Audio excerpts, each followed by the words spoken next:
Hi, and welcome everybody to the Uncanny X-Men. My name is Philip Tenser, also known as Logan McCree, and today I want to talk about domestic violence.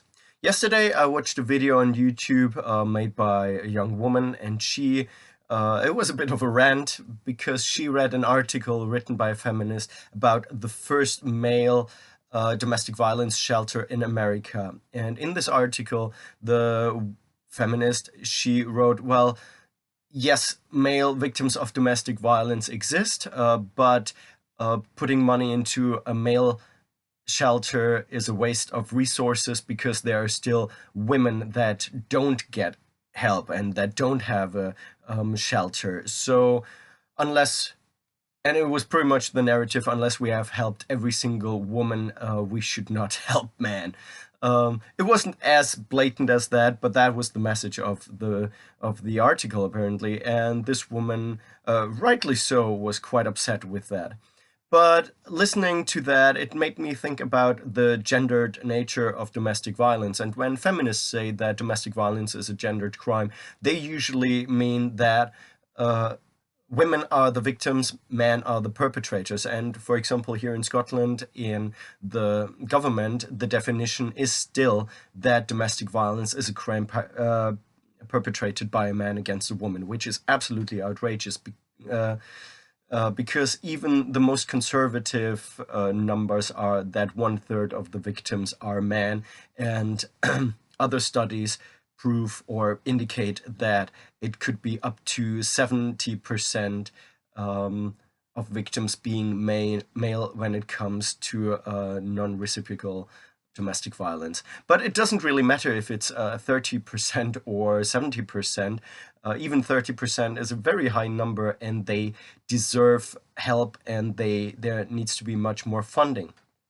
So I really, really disagree with the gendered approach of domestic violence that feminists use, but I do think that domestic violence has a gendered aspect. I do think that men and women need different kinds of support and different help and different approaches. In that article that the feminist wrote, it said that only 5 out of the 8 beds in that male shelter were used, and she said, "Oh, if it was a female shelter, it would be completely packed. Therefore, the money is not going to good use."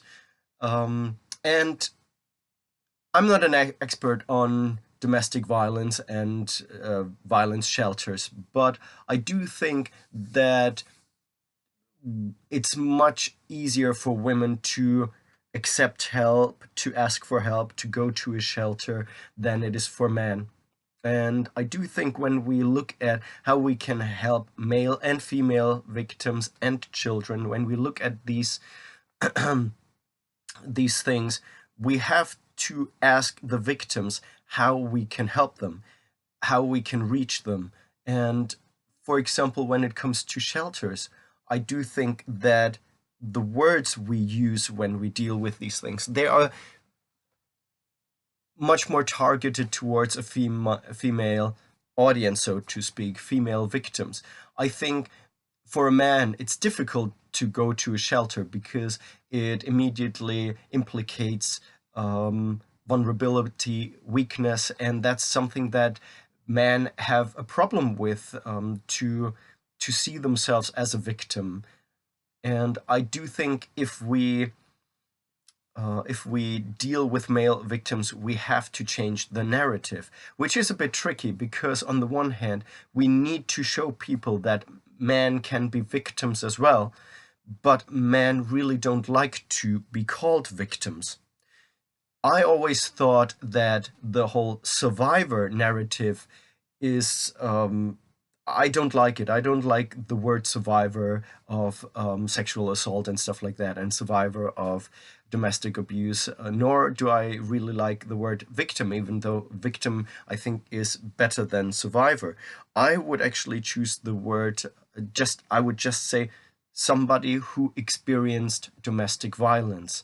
In that way, we take away the victimhood, and it's neutral.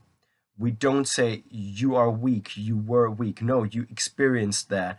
It doesn't put you down. And I think that for men it would be, and potentially for women, it would be easier to say, I'm somebody who experienced this. I experienced domestic violence.